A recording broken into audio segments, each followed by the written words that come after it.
Okay, good evening. For those of you who don't know, my name is Philippe Tortel. I'm the director of the Peter Wall Institute, and I would like to wish you all a happy 2017, if it's not too late to say that, and to welcome you all to the first Wall Associates Dinner. Those of you who have been here before will know that this is a wonderful opportunity to meet old friends and to encounter new people across the campus, to come together in a format that really is unique at UBC and many other universities. We bring people together from all different disciplines, and we share interesting discussion and lively discussion, and we have a lot of fun along the way. I would like, before turning it over to Max, to just make a few introductory remarks. The first would be to acknowledge that we are on the ancestral, unceded, and traditional territories of the Coast Salish Nation. And that statement is particularly important in this 150th anniversary of Canadian Confederation, and also in light of the recent report of the Truth and Reconciliation Committee. It's also particularly relevant in the context of tonight's wisdom, because tonight's wise presentation, in the sense that as we move forward to fully embrace and implement the recommendations of the TRC, we're going to need to do that with open hearts and open minds, and we're going to need to bring a lot of practical wisdom to that approach, to really learn from solutions that have existed in different contexts, and to, as I say, open our hearts and our minds to really engage in this process. And so that is a really interesting and important segue, I think, into what we'll hear tonight from Max Cameron and our distinguished visiting Professor Kenneth Sharp from Swarthmore. I will leave it to Max to make the introductions. I just want to say, though, how important it is for the Peter Wall Institute and for UBC to be able to host people like Kenneth who come here and bring their perspectives from outside and really engage with the university community across disciplines. And it's been a real pleasure thus far to have Kenneth here. He'll be here for the whole semester. And just in the short, I guess, few weeks that he's been here, we've already had a lot of really, really stimulating conversations. So there will be many opportunities to continue this. Kenneth has an office that he's using here at the Peter Wall Institute, and I believe probably also in political science. Yep. So many opportunities to continue this conversation. And I'll now turn it over to Max Cameron. Good, thank you. Thank you very much, Philippe. Well, thank you for the opportunity to be here and to talk tonight. I hope we can generate some wisdom. My name is Max Cameron, and I teach in the Department of Political Science and the Center for the Study of Democratic Institutions. And 5 years ago, with my mom, Ann Cameron, who's here, and a number of other people who are present in the room today, I ran, while I was a visiting scholar in the Peter Wall Institute, a colloquium series that was on practical wisdom, why we need practical wisdom in our lives, in our work, in our politics. And the colloquium series was really inspired by a remarkable book that Ken wrote with Barry Schwartz at Swarthmore, which is called Practical Wisdom, The Right Way to Do the Right Thing. And Ken got me and others excited about the idea of practical wisdom, and that was the occasion for our colloquium series. So I'm going to say a little bit about what we're going to do tonight. I'm going to speak for about 15 minutes, and Ken will speak for 15 minutes. We'll have about half an hour for Q&A, and then they'll bring in the food. And the conversation, we'll see how it goes. We can kind of continue it over the meal, or we can break into smaller conversations as people would like. But let me start by saying that the thing that Ken and I are really interested right now comes out of that earlier colloquium series on practical wisdom. It's in a way, we're interested in one of the biggest questions that philosophers ask. Can you teach people to be wise? That's a pretty big question. And we're not philosophers, but we're going to address part of that question, which is, can you teach people to be wise practitioners? Now, you notice there's a subtle difference in that question. I suspect that if we were to start the conversation by asking, can people be taught to be wise, we would all we could all think of people who we think are kind of incorrigible. There are people who are hard to teach, for sure. Anyone who's been a parent knows the uncertainty of the question. But if I ask you, can you teach people to be wise practitioners? Can you teach people good practice? To be good lawyers, to be good doctors, good teachers? Well, that's kind of what we do all the time, right? That's what we're in the business of doing. So there would probably be, we'll see, more agreement on that question. But the point I would like to make is that some of the things that we might consider to be part of virtue or wisdom are actually part of the practices in which we're engaged all the time.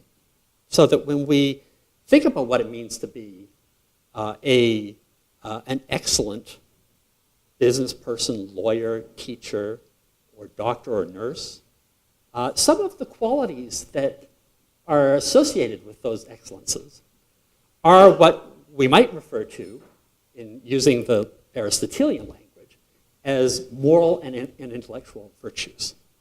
And so the question is, can you teach those moral and intellectual virtues, right? I mean, think of yourself training students in a lab. You're doing cutting-edge research. You're also trying to cultivate the next generation of researchers. As a researcher, you're modeling behavior for your students. And it's not only, I think, showing them how to be on the cutting edge of the field of research, but it's also, to be honest, to not falsify the data, to be determined and persistent, right, to stick to the task, to be committed to it. These are virtues. Right? These are excellences. So let me begin by, first of all, giving a kind of a straightforward or simple definition of what I think Aristotle, certainly what Ken and Barry in their book understand by practical wisdom. And then I want to illustrate it by way of an example.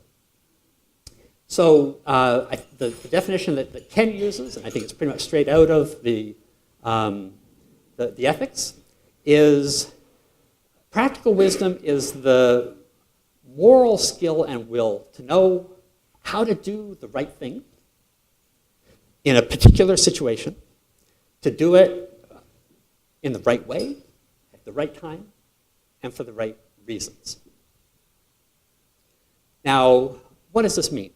So let me give you an example. Over the course of the next few months, Ken and I are going to be running a series of workshops where we're going to be looking at how we cultivate wisdom in practice. And we're going to take a bunch of examples. We're going to look at planning. We're going to look at environmentalism. The example I want to talk about tonight, just because it's a really interesting one, a really current one, is harm reduction.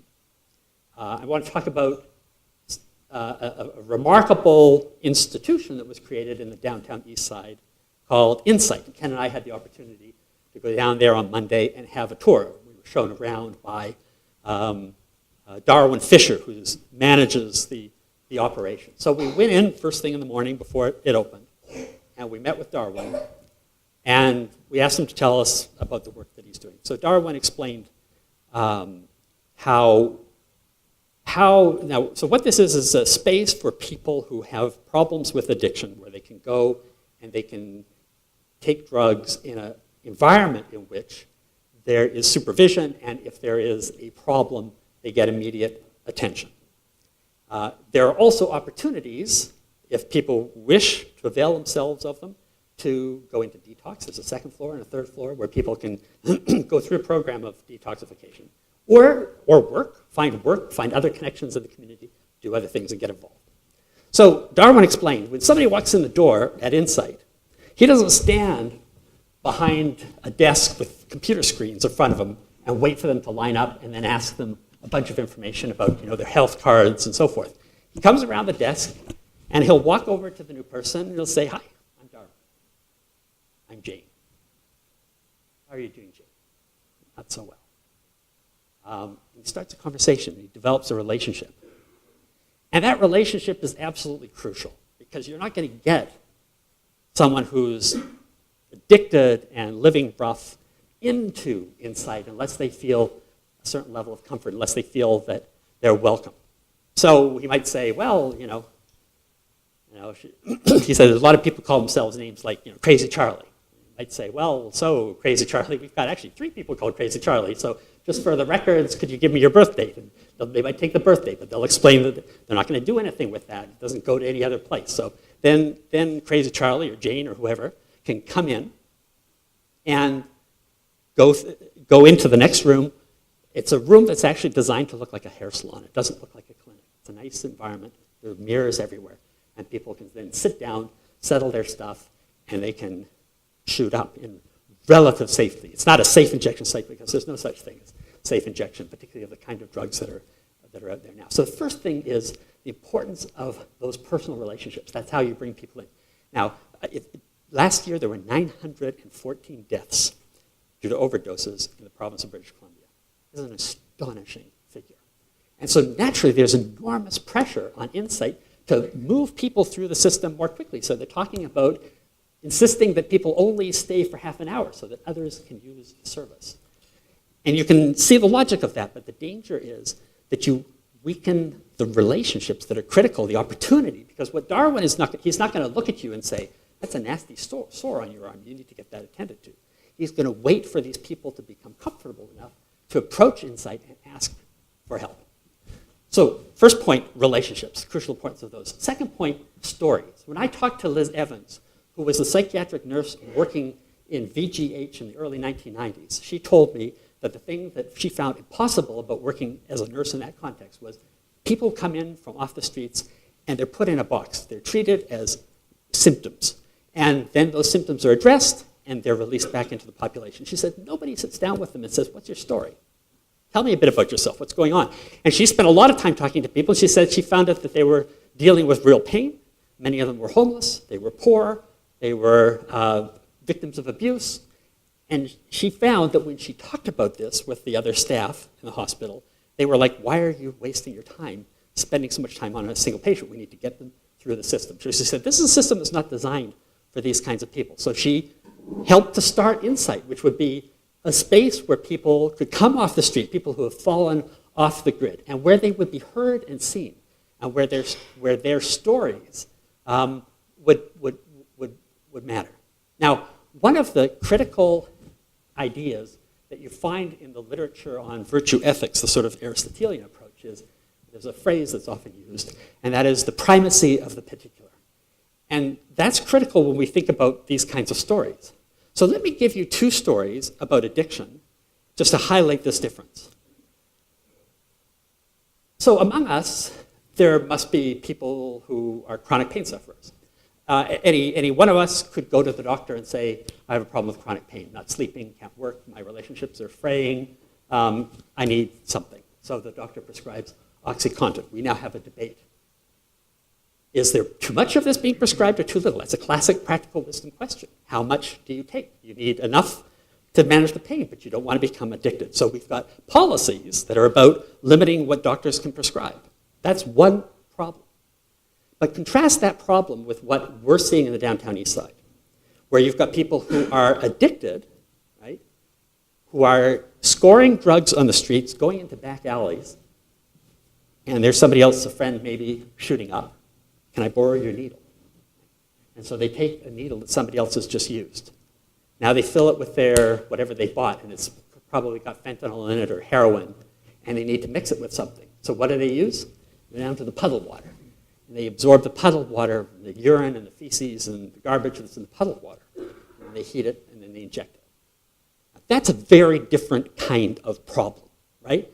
For that kind of problem, the talk of limiting prescriptions of good drugs is crazy, right? It's a totally different sort of problem. So what I think this highlights is when we talk about the drug problem, there are many drug problems, and they're very different, and they require different kinds of solutions. And part of what practical wisdom is about, particularly with regard to when we get to the level of policy and legislation, is being able to understand how to balance those competing imperatives. On the one hand, we don't want to be overprescribing stuff, but we want to make sure that people are not dying because they're injecting themselves with junk that is truly toxic.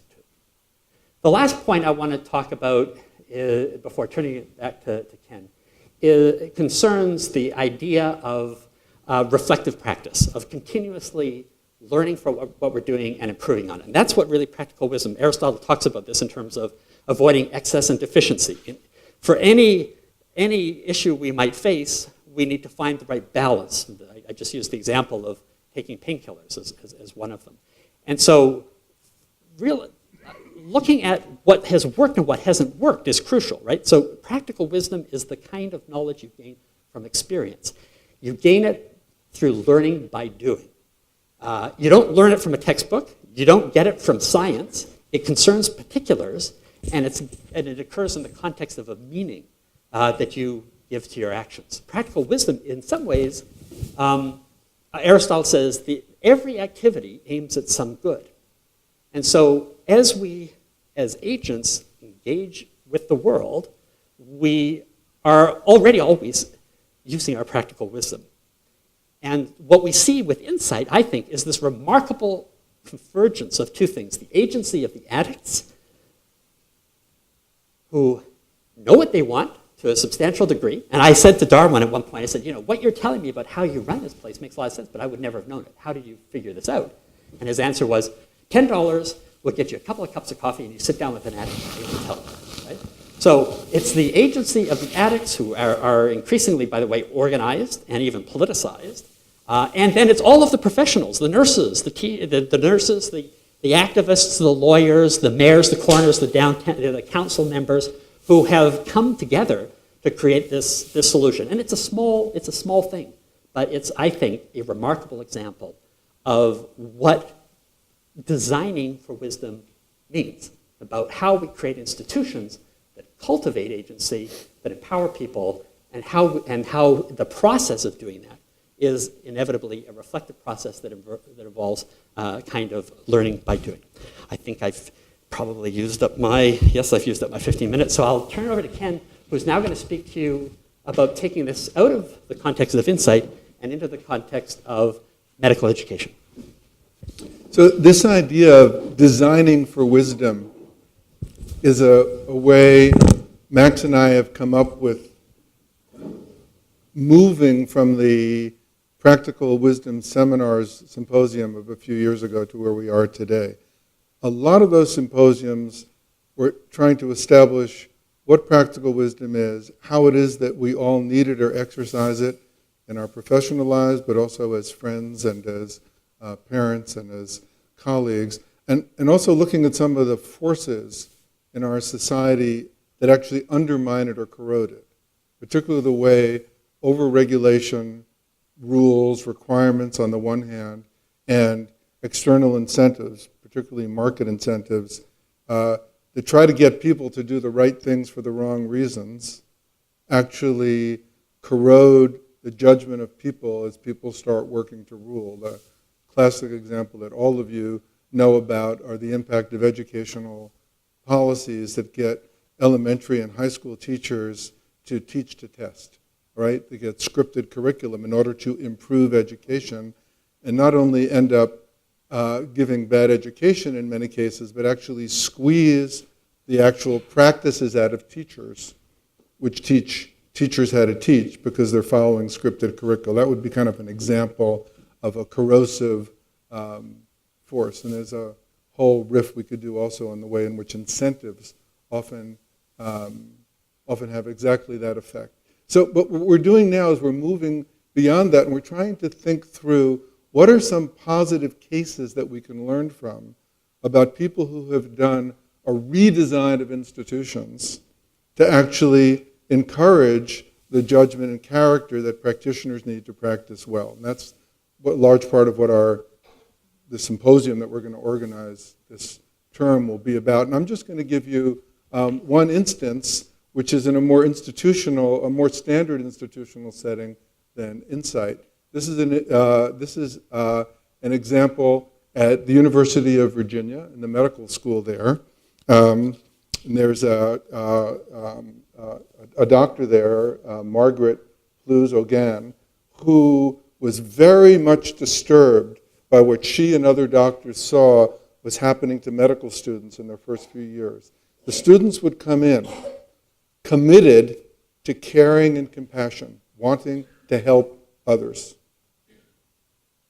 They would spend their first few years, 2 years in particular, almost never seeing a patient, working in very academic courses, learning about parts of the body, learning about techniques, learning some of the discipline of medicine.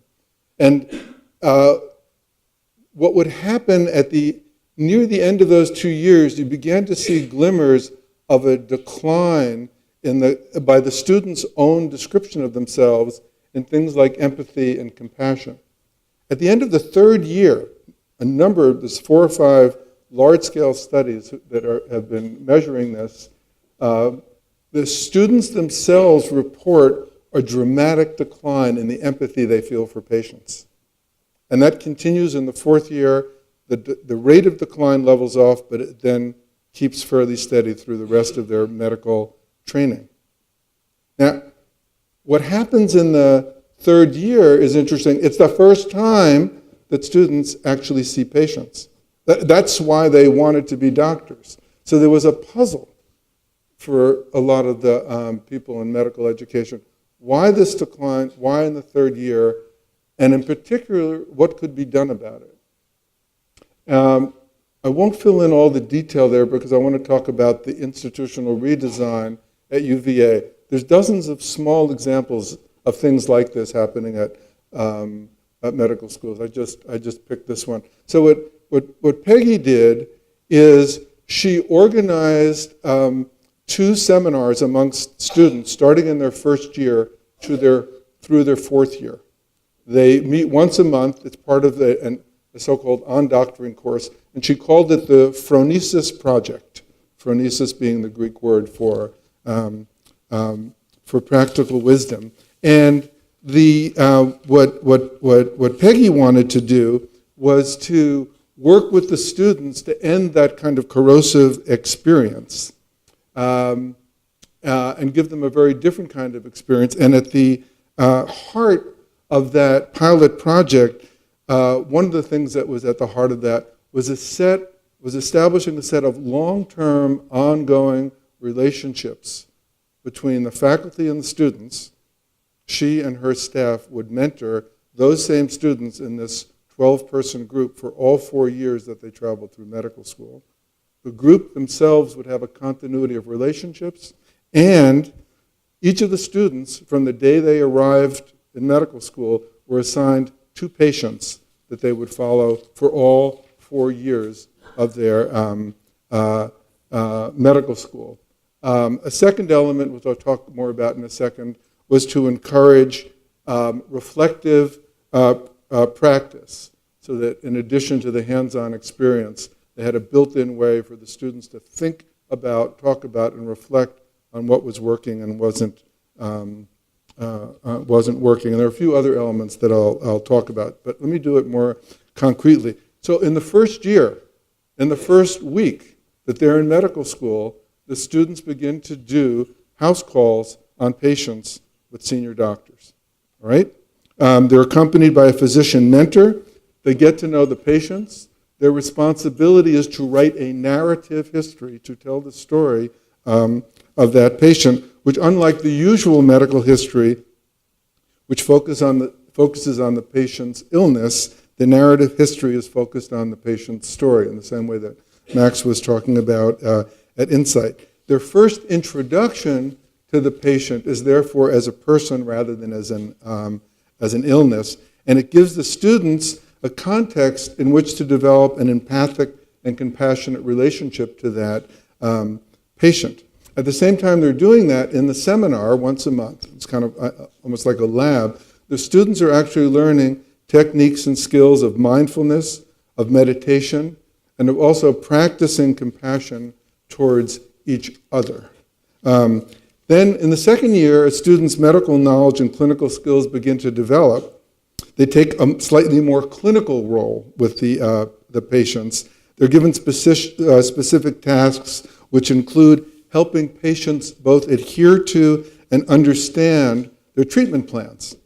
And this experience is really incredible because working with patients longitudinally over time and watching the difficulties patients have to change their behaviors and adhere to plans actually teaches them something about how patients thinks and makes the students extraordinarily frustrated because they want to help the patients, they see the difficulties, they feel responsibility, it's not working. And that becomes an important teaching moment for people like Peggy and the other mentors, because they then have the opportunity to engage the students in these practices of mindfulness and motivational interviewing and perspective taking and compassion. And students are encouraged to reflect on how they, as students, could have done things differently, to try different techniques and possibilities, to improvise, to think outside the box. And because it's a 4-year relationship with the patients, the learning through practice gets fed back immediately into the work with the patients, because they can get to try the things that they talked about and report back to the seminar about how things are going. If you talk to Peggy, she emphasizes the way that medicine used to be an apprenticeship in which doctors cared for the same patient for a lifetime. There was a context over the course of many years, which is no longer the case in most medical schools, where a student in the clerkship program or even in a residency program will tend to care for a patient for a few days till they're out of the hospital. But in the Phronesis project, where you've got this ongoing relationships, patients get sick, they get well, they sometimes die. The students experience all this alongside their patients with their mentors coaching them all the way through. One of the second-year students in the reports they did wrote, "One memory I'll hold closest to my heart is how Mr. B believed in me even when I felt like I had no idea what I was doing. My nerves got the best of me in my first patient visit. I remember feeling like a fraud afterwards and questioning how could I ever be of any help to Mr. B. But Mr. B had nothing but positive things to say about our meeting, and as our rapport grew stronger over the ensuing months, I understood the impact of me being there for him. What made this relationship so special to me was that we had a chance to talk through our days and our lives. We were two polar opposite personalities, coming to terms with the people we've become. We were almost perfect complements. I'm at a point in my life where I have so many questions and so few answers. But my patient, who was 80, had all the answers and was struggling to find more questions to ask himself, and so I listened and learned." So in the 3rd and 4th years, the students then continue to meet monthly with their mentors to discuss their patients in their actual clerkship programs, to discuss the kind of moral and clinical conundrums they have. The students get to experience the importance then of the patient's life story, and in the discussions each month, they learn how to challenge themselves and continue that reflection. So what Max and I want to suggest from these examples is that practicing a practice, a profession or a lesser practice well, medicine, law, teaching, I could say the same thing about parenting and friendship, requires practical wisdom. Too often, universities and professional schools and practice organizations corrode the very practices that would teach that. We think that that can be turned around if you think about designing for wisdom, and that there are, to go back to where Max, some of the points Max also made in his story, there are certain design elements that you want to build into that kind of designing for wisdom. One of them is the importance of practice. The way you learn practical wisdom is through practice, not simply by reading about teaching, not simply by reading about research, not simply by reading about activism, not simply reading about medicine or policy making, but actually doing it. Medical schools condense this into 6 words, right? See one, do one, teach one. And this applies, we think, not simply to medical skills, but also to ethical skills, to practical wisdom. Second design element is reflection. You can't learn through practice unless you learn how to reflect on that practice. And that's because all learning through experience, what it means to learn through experience, is to learn through trial and error.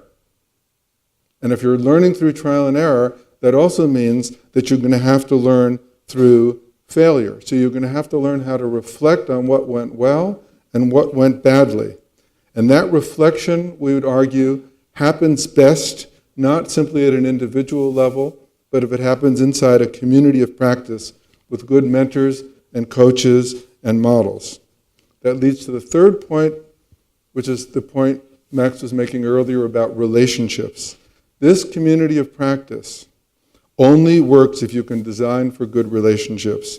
You have to be able to trust your coaches and your mentors and other practitioners in the community. You have to know that they care for you, that they want you to improve. This can't be a I gotcha culture, right? When you make a mistake. Relationships must be designed which gives students and practitioners the safe spaces to talk about mistakes and be vulnerable. Central to such relationships relationship building is good listening and empathy, encouraging students to gain the wisdom to listen well and to understand and feel the perspectives of others. And as we suggested, this kind of educational alliance, which is similar to a therapeutic alliance, demands continuity over time with the people you're working for. And finally, as Max was also pointing out, is the importance of the context, the importance of the particular. It's critical to design institutions which encourage practitioners. This is very hard for academics, I think, to think about. To encourage practitioners to prioritize the particular, not just the universal. The lived context, not just general rules or standards or principles. Chaos, ambiguity, complexity, contradiction, flux, the very stuff of a particular context is often an annoyance from the perspective of many academic and intellectual projects. But teaching in the world, acting in the world, working for and with other people, these things demand the ability to perceive and discern the particularities of context. They demand learning how to tell stories that can convey context. Learning narrative skills has got to supplement the learning of rulemaking, of formulating principles, of statistical descriptions. Practitioners need to know how to hear a story, how to tell a story, and whose story to tell. We're open for questions.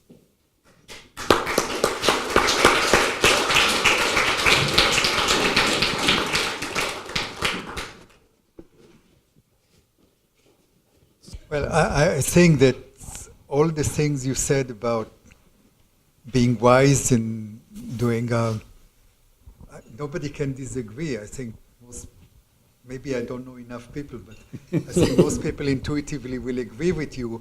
But if I take your story, the first story that Max was telling, it's a very luxurious story. It's one that does not suggest that wisdom has cost. Okay, so I can see you have a choice between wise and developing this individual relationship and doing everything and having a room with mirrors, etc. And you run out of your budget. I mean, I'm coming with some reality. I'm from the business school, so money does matter. Lots of it, actually. But you run out of your budget, and so you tend to treat beautifully the 20 patients that you have and leave all the thousands to die. So, I mean, I was trying to have you put the... I'm sorry, it sounds very materialistic, but I actually want to save more people. So, I'll maybe have a first crack at that. So I think I think that's an interesting and an important point. And often we are confronted with trade-offs that we can frame in terms of costs and benefits. And essentially what I think I'm hearing implicit in what you're saying is a kind of utilitarian perspective, which is a kind of a competitor to virtue ethics. And I've been working on a book manuscript on applying practical wisdom to our understanding of institutions. One of the arguments that I've been trying to make in that context is that the biggest enemy of practical wisdom is, in fact, competitive utility maximizing. There's two ways of sort of, if we think about action and agency, one way of thinking about what we're doing is we're always trying to get ahead. We're always seeking the most efficient means to optimize the outcomes that we prefer. And that kind of thinking is increasingly pervasive, and it is fostered by the marketplace, right? So to the degree that we think markets are the solution, to the degree that we go down that pathway, we're going to confront the problem of competitive utility maximizing, squeezing out the space for judgment and discretion, which is what's required by practical wisdom. And so I think that something that we need to reflect on in our practices is the unintended consequences of insisting, often, you know, for good reasons, transparency, accountability, the public purse, what the voters want. You know, you could see people looking at Insight and saying, that's a luxury for the handful of people who get to go through it, but there's a much larger population that's not benefiting from it. How can we expand this to encompass more people? How can we rationalize and make this more efficient and grow it, right?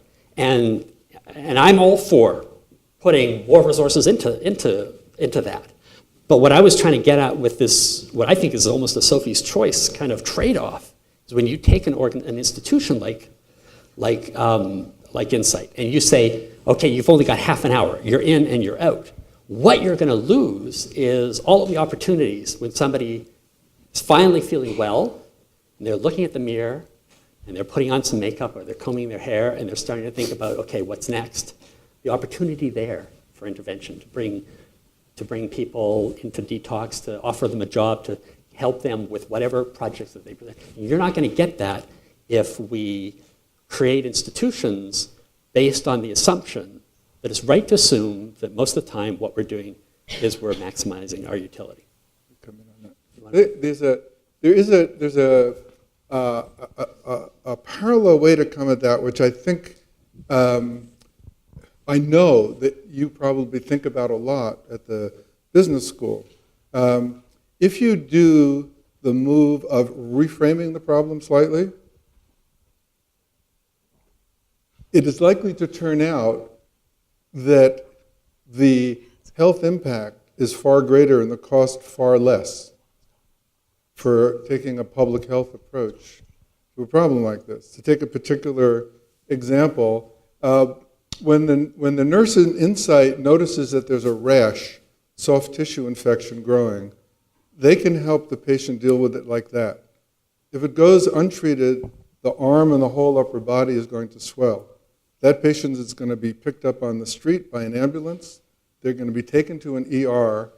They're going to be on intravenous drugs for probably a month in order to bring that infection down. There is going to be an enormous cost. Now, granted, that cost is in another realm. It's not inside the Insight, which, by the way, takes 800 people a week through it, even though there are only 12 booths there. There's going to be an enormous cost for that operation, far magnitudes more expensive than it would be to intervene at an early stage. You can take that back further because safe injection, which is a paradigm-breaking move in terms of, we want to talk about the wisdom that you need to argue and change a framework, going from prohibition, criminal justice solutions to drugs, to safe injection sites and harm reduction. That's huge paradigm change, but it's actually not really a huge paradigm change.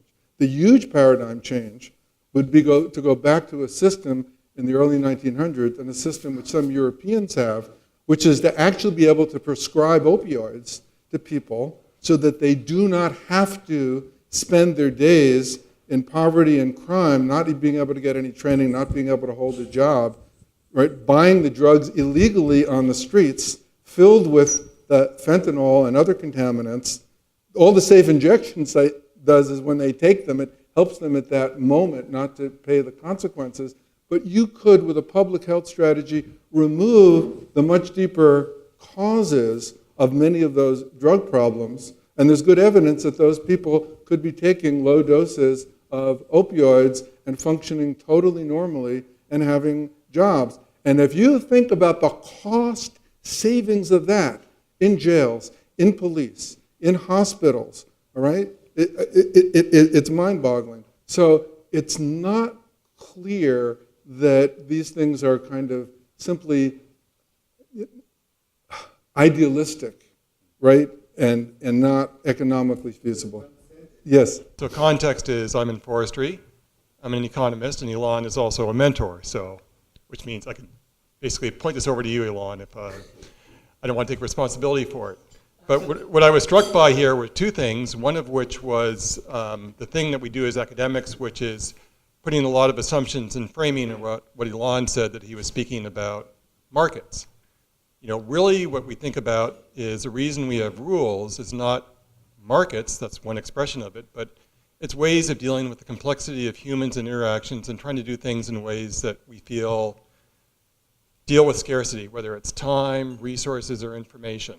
So I think it's somewhat arguable that rules have been around prior to markets. So I think I would argue, put back, and the other interesting part is then the reaction to, like, well, let me put this in an economic framework and justify you as to why it makes sense from a cost framework, which shows you how deeply embedded we go to that. I mean, arguably, isn't one of the challenges that we face in thinking about wisdom, rather, who's going to decide what's wise? You know, I think the diversity of opinions and perspectives and norms which influence rules are some of the reasons we're getting challenged. I mean, 100 years ago, we would have gone up here and people would have said, that's wise. Less so now. And so I go, and again, it's a compelling story that you give, because who doesn't believe? All of us. Students, we want to spend time, get to know them, and spend that time with them. But we're all facing our own imperatives, and it's not necessarily driven by What are some of those imperatives that you're facing? meetings, publications, classes, search committees, all those things that one is expected that I would guess would be common to many of the jobs that we have nowadays. So then the question for us becomes, are there other ways that you can redesign the institution you live in so that you actually have time to spend with students? And if people are not thinking about that question, if they're accepting that as a given, then there's absolutely no way to imagine a world in which the kinds of things that I'm sure you would like to do and you think might be important as a teacher, you could do. So the issue for us is to take the kinds of givens that you put on the table and not make them givens anymore, and at least ask the question, can things be redesigned? Because in both of the cases that we talked about, it seemed like things were given in medical school. It seemed like things were given on the streets in Vancouver. But it was challenging that givenness and opening up the possibility of redesign. That's kind of the theme of what we're saying. No, I don't disagree at all. I just thought that it was unfair to characterize what Elon was proposing as purely a competitive utilitarian focus, which is not at all, I thought, and Elon disagree with me on that. Yeah. I mean, how do we deal with this issue of scarcity, complexity? Because there's a reason we invent institutions, rules, and organizations. And so it's not, I think Elon was just simply saying, we have that for a reason. I take your point. And so, that's all. Thank you. Thanks. I mean, my comments is along the lines of what's been said, just that much of what you're advocating for is really at the core of what the liberal arts have been about for a long time. And as we all know, the liberal arts are under assault in the United States and even in Canada as well. And for those in the room who teach, you know, we all deal with the K factor, right? Does that resonate with anybody in the room? You know, that you have to have a certain number of students you teach in your classroom. In my department, it's 55 is a standard class size, and that really limits the ability to build relationships. So it really relates to what's been said. That that's how do we, if we kind of think about the university as a location for this kind of transformation, how do we reconfigure the university to allow us to have the kinds of conversations we all want to have with our students? Exactly. But we aren't really able to It's a luxury in my department to be able to teach a 20-person seminar. That's something you just aren't allowed to do very often. And yet, a 60-person class doesn't allow for the kinds of transformative experiences that I think you advocate. That's my question. What can you... Oh, that was a question. That was a question. What are some ways of working through that kind of pressure that a university like UBC faces? I think it would be hubris on the part of Max and I to kind of come up with a simple solution for that. But it seems like the first step is to have a university-wide or a department-wide discussion about what the purposes and what the mission of the university are, and whether the university is fulfilling that. If what you're describing at UBC, which is true at almost every big university in the country, is a setting up of a system of incentives for faculty, which incentivizes research over teaching. There's a politics that's involved with that too, because budgets of universities, of state universities, are determined politically. There's a kind of quiet acceptance, not in one-to-one discussions, but at the level of the institutions, of the equivalent of what Max was talking about at Insight, of running people through in a half an hour. You're running people through in groups of 60 without the ability to talk with them. There are efforts to kind of ameliorate that using graduate students in smaller sections, but my experience could be totally different at UBC, but I have yet to meet one of my graduates from Swarthmore, many of whom are teaching and have gone to graduate school. I've yet to meet one of them who actually got mentoring and coaching from their senior academic whose courses they were doing the sections of about teaching. So there was kind of zero. The only mentoring they got was from each other. So the senior faculty member just didn't even work with the students the way the doctors are working at UVA to help them learn how, if they're going to be the cheap labor that's going to do some of the teaching that you can't do because of your burden, who's teaching them how to teach? It's not there. Well, I don't have the magical solution to that, but a discussion about that, and in terms of what the purposes ought to be of a teaching institution or an institution that's creating teachers and researchers. If we can't find a way to have that, we've basically thrown up our hands and we're lost. Could I just add to that too? I mean, I think there are obviously good reasons for having rules and incentives. So I think what Ken and I are trying to suggest is that we shouldn't assume that those are the only ways to achieve excellence in any organization. And that, in fact, excellence, whether it's in a profession or another activity, often requires balancing and juggling competing imperatives. And we all know what that means. We're all torn between work and life. We're torn between teaching and research. We're torn between, publish and perish on the one hand, modeling behavior for our students on the other. And so it's critically important when we design institutions, and we're at a moment at UBC where we are about to launch a new School of Public Policy, Global Affairs, right? Maybe these are the moments where we want to be thinking about how we construct institutions that allow the practitioners, teachers, researchers, mentors, to have the discretion to find the balance that works for them. And we need wise administrators to protect us and to guarantee that we have those spaces of discretion so we can achieve the balance that works for us to attain our aims, which are, to the degree that we are performing roles within an institution, the aims of the institution. So it's a call to focus on the aims that are intrinsic to the activity. So I didn't mean to say, Ilan, that you're a utilitarian, but I thought I heard that, and so I kind of wanted to run with it a little bit, because I would insist that competitiveness and market forces are profoundly corrosive and destructive to our institutions, and that we see that across our society. We see institutional failures again and again and again. I mean, I've given a talk on Lac Mégantic, which is a spectacular example of an institutional failure.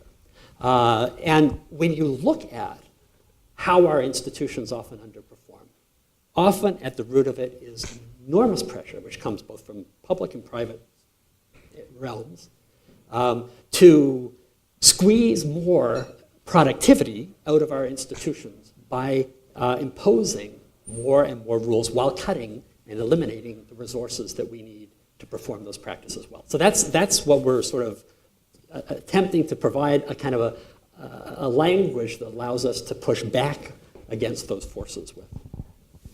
This is really not going to be very articulate at all, I'm afraid. But so what you've said has really resonated with me very strongly. So I'm a genetic counsellor. So I work in the medical system, and I specialise in psychiatric disorders. And so one of the tensions that we see in genetic counselling is that we know that in order to get the best outcomes for our patients, we need to spend more time with them. But of course, the institutions that we're embedded within want us to see quantity. So it's exactly this tension, Absolutely. right? So everything that you say to this evening appeals to me so intuitively and so deeply. It's the right thing to do.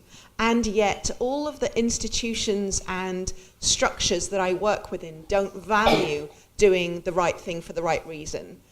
The right way. They value numbers. We value growth. So I'm not a philosopher. I don't know what the words are to put to this, but Excellently said. But you know, so you're talking about a virtue-based ethics system. That's not what I'm operating within. It's what I would like to do. I'd like to convince others that this is the right way to do things, that quality is at least as important as quantity, and that delayed gratification can give huge rewards over the immediate. But so I think the first step is to exactly what you were just saying, which is that we need to make explicit what's implied, to name it and to discuss it, because we don't. Like at UBC, we all know that we're all evaluated according to K, is it, in humanities? For me, it's H index, right? So so for me, it's all about how many times has each one of my publications been cited. And you know, that's a metric for quality, which it isn't, of course. But, you know, it's because we want to measure everything. We want to count it. I've got only two problems with the notion of practical wisdom, as you outline it. It seems to me it's not practical and it's not wise. So the first thing about it, firstly, is as not being wise. So you say that you're against rules and principles and so on and so forth. But for people who are against such things, your approach is full of them, right? I mean, like endlessly. The principle in favor of storytelling and narrative, principles in favor of relationships, rules against quantification and the market and so on. You know, I mean, the very rule against rules, or principle against principles, of course, is the one of the more constrictive meta principles. I think that's one of the things that Ilan was saying, right? And it seems to be constrictive, right? I mean, I think the point here was, aren't there many different ways to skin a cat? But you're very doctrinaire about the ways in which you want to skin a cat. And that seems to be to constrict or prevent other forms of wisdom. And it seems to me it's not practical in that, well, we'll compare the use of, or the way in which you're using practical and practical wisdom against, for instance, the way that Pierre Bourdieu, the sociologist, uses practical and practical reason. When he's talking about practical reason, he's talking about embodied reason, corporeal reason that's unconscious, right? That doesn't pass through conscious thoughts and rules and regulations and so on and so forth. But amongst the many principles that you're trying to lay down in your approach, you're against all that, right? You want reflection, you want judgment, you want everything to pass through consciousness, right? Again, it seems to be not about praxis, but about a sort of second stage in which one chooses and judges and so on and so forth.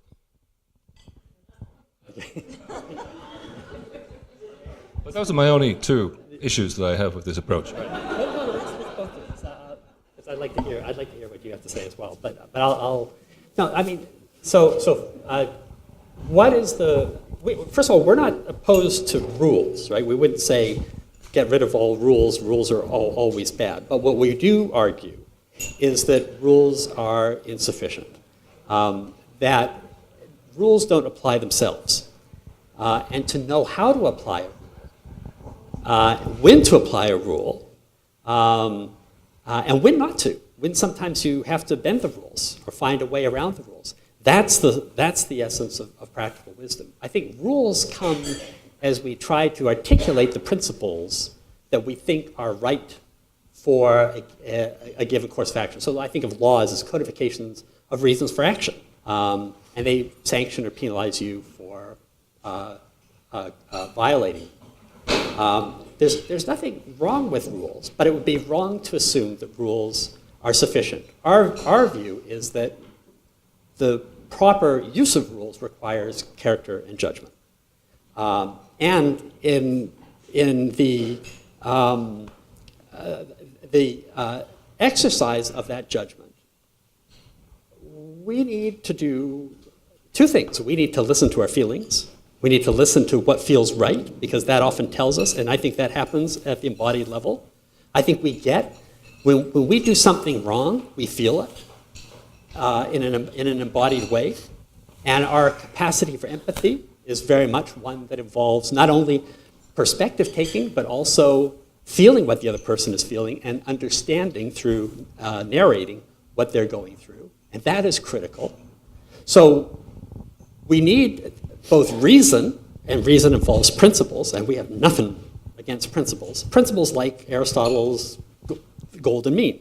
Find in your, if you are confronted with a situation that demands courage, find the right kind of courage. Or a situation in which two rules are in conflict with each other. Where two rules might be in conflict with each other, you've got some great examples of that.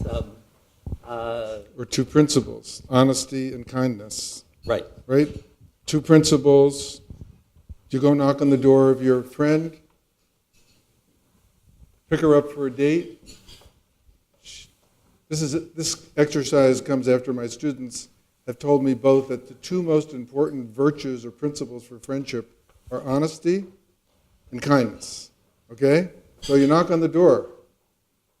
She swings open the door, dressed to the nines.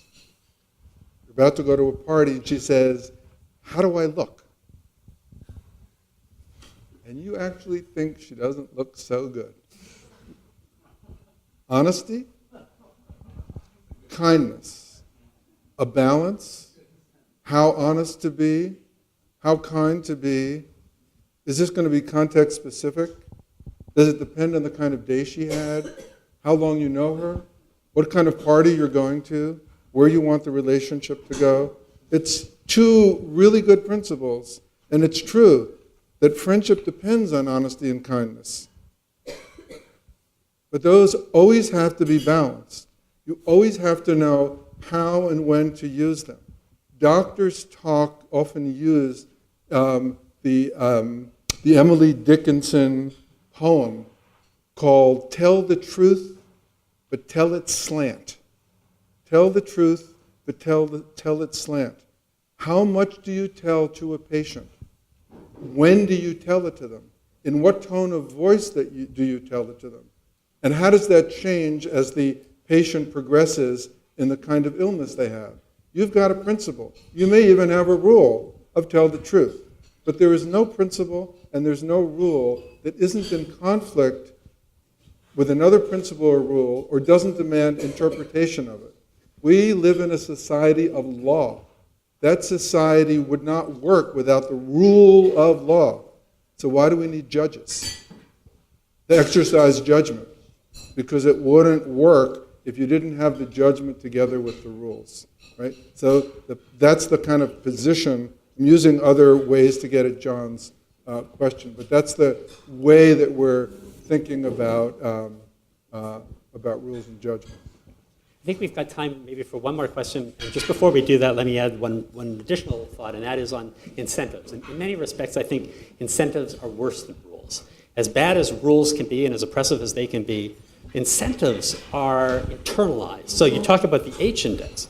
What does it do to our research when all of us are struggling to maximize our impact in that narrowly defined way. We're thinking not in terms of how can I improve the lives of the people I care about. We're thinking about how do I score the highest H index? And I'm going to start to do all of the kind of research that all of the other people who are successfully getting high H index ratings are doing, right? And so I think that that's as troubling or more troubling, in fact, than rules.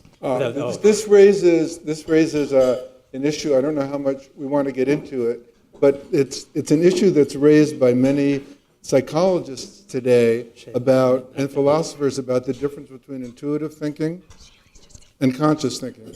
Right? Kahneman would talk about it as system 1 and system 2 thinking. And the really interesting question there, John, I think, is that 90% of the choices and decisions we make are made very quickly and very intuitively without being able to go through the kind of conscious decision-making tree that's usually taught in policy schools, right? But learning how to do that well, which is the mark of an expert, takes a certain kind of experience. Institutions that are designed in ways so that whether you're a fireman or a doctor, you can move from novice to expert. That takes an extraordinary amount of conscious reason and deliberate choice to design institutions in which people get to be the experts in which they can actually make decisions intuitively. And then, if people can't reflect on those intuitive decisions and figure out what they got right or wrong, and reflection does demand a consciousness, they're not going to be able to self-correct and learn from their experience so that they can improve their expertise and intuitions. So the idea of separating out reason and intuition, conscious and unconscious, actually misses the practical way that we actually learn how to do those things. Well, first, thanks, Kenneth and Max. That was really fascinating, and I really enjoyed your presentations, and I was really excited that you're using this example. So I want to come back to this case study of Insight and some of the questions that came out before about overflow and how many people are processed. One of the things I think is really fascinating and harrowing about the way that the fentanyl crisis has emerged over the last couple of months in Vancouver is that because Insight's underfunded, there's been this emergence of the black market of safe injection sites in alleys close to Insight. And my understanding is that organizations like the Overdose Prevention Society and Karmic have set up these makeshift overdose these sites where people can go, but they are completely illegal. And so they are these grassroots institutions that have emerged to deal with that overflow. And I'd like to hear what you think about these kinds of institutions and how they fit into the story. I think they're great, and I think that they're potentially the origin of the possibility of expanding the system. But at the same time that that's going on, you can also, if you go down to Hastings, you can see a massive trailer that has been dropped in the middle of the downtown east side. It's the kind of trailers that they use in humanitarian crises. It's full of equipment. There's a big white tent. There's a gangplank that goes up to it. It's covered in white. There are gates everywhere. There's a security guard there. It looks like a place you wouldn't want to enter into without a hazmat suit on. And it is the kind of response, right, from the government. It's an emergency response of the government to deal with a problem that is like a third world problem. And in reality, it is a third world problem. I mean, the downtown east side is a piece of the third world embedded in the heart of Vancouver. So we've got a range of responses, the informal sort of black market solutions that nobody is going to challenge, right? Because as long as these people are out there saving lives, I can't imagine anybody enforcing regulations around what they're doing. You've got the humanitarian emergency response, and then you've got Insight. And all of this is dealing with the symptoms of a deeper problem, which is actually a market problem. Partly it's a market problem. Fentanyl is a drug that is cheap to produce based on legal ingredients. It's incredibly powerful, and it's incredibly lucrative. So there are structural forces at work here, social forces at work that are much broader than individual questions of addiction. So I think if we want to pursue Insight, and I'm working with Margot Young in the law school on this, and I think this is really a great topic to look at from the perspective of phrenesis, because it gets us at so many fundamental questions about the nature of power and structures that constrain what is possible and impose untenable problems on us. So anyway, thank you. And it does relate, of course, to your theme of the drug war, right? I mean, this is another face of the drug war that you've worked so eloquently on. I think the last question was at the back. Yeah, so I'll be quick. I just came from teaching 25 science and engineering doctoral students how to teach and assigning them a reflective activity. Yes. So I'll just say it's not entirely bad news on that front. That we do have progress there. But I also want to push back a little bit. The message I was getting from you guys is that you don't see a role for science in this type of practical wisdom. And as a scientist, I think it's a false duality that statistics is wisdom and that science does have a place in this world. And so, yes, narrative and qualitative data is important, but it's not at the expense of the quantitative. I think that's one of the reasons why we picked the medical case as an example, medical school and the training of doctors, because that seems to embody exactly what you're saying. Doctors need to learn anatomy. They need to learn science. They need to learn skills. There are some real hard skills and sciences of medicine that doctors need to have. So one wouldn't want to take that out of medical school.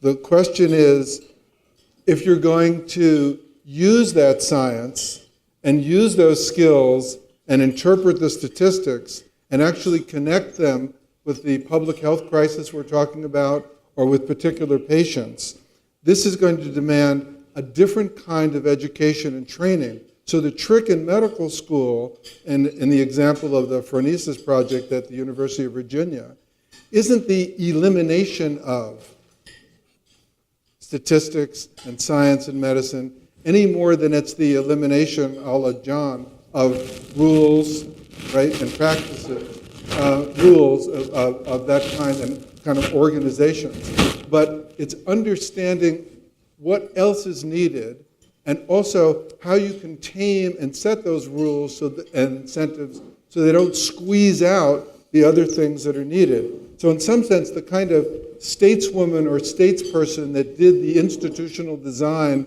whether it's in a medical school or in a law school or in a university or in a police department, that kind of statesperson actually needs the wisdom to figure out how to balance those and to work with the clients, with the actual people with the experience on the ground to figure out how those are brought together. So somehow you or your department, it seems, has had the insight or understanding to create a seminar of the kind you started off talking to us about, that sees that as an important part, right? Not as a substitute for, but as an important part of being a scientist. So it's right. But I think some of us who are teachers or work at big universities are seeing that part totally squeezed out. How to bring that in and carve out a space for it becomes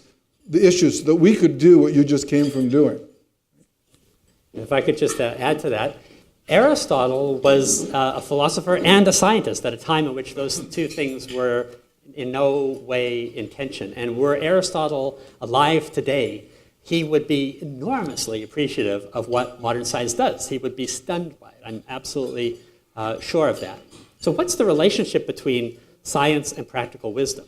I think what Ken and I would argue is practical wisdom is part of the impulse to generate science. The reason why we are fascinated by science, partly it's wonder, but often it is because we need to know things to navigate in the world.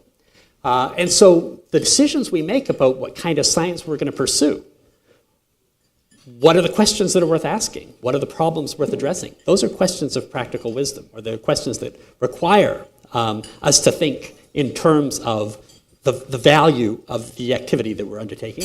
When we're doing science, we're engaged in practical wisdom as well, right? Because we have to analyze the data honestly and impartially. We have to draw correct inferences from the data. We have to acknowledge limitations. So there are frame the research. You have to frame the research question. So there's a host of things that we're doing when we're doing science that involves practical wisdom. And then once we've got our results, and this is a big question, the big discussion we've been having at the Peter Wall Institute, what do you do with it? And what is the obligation of the scientist to make scientific results known and to have an impact, right, on our society?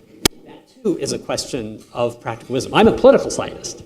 Some people think that's an oxymoron. I actually take it very seriously. I think the great thing about political science is we do a lot of work that involves causal inference and comparison and understanding causal mechanisms and process tracing and that sort of thing. At the same time, we're the discipline that has, in some sense, curated the interest in fundamental questions about what is the nature of power, how do our societies work, how should we organize the polity, right? And so those are questions, that are about practical. There's questions that require practical wisdom in alliance with science. So we're certainly not seeing these things as in any way intentional. Good, thank you.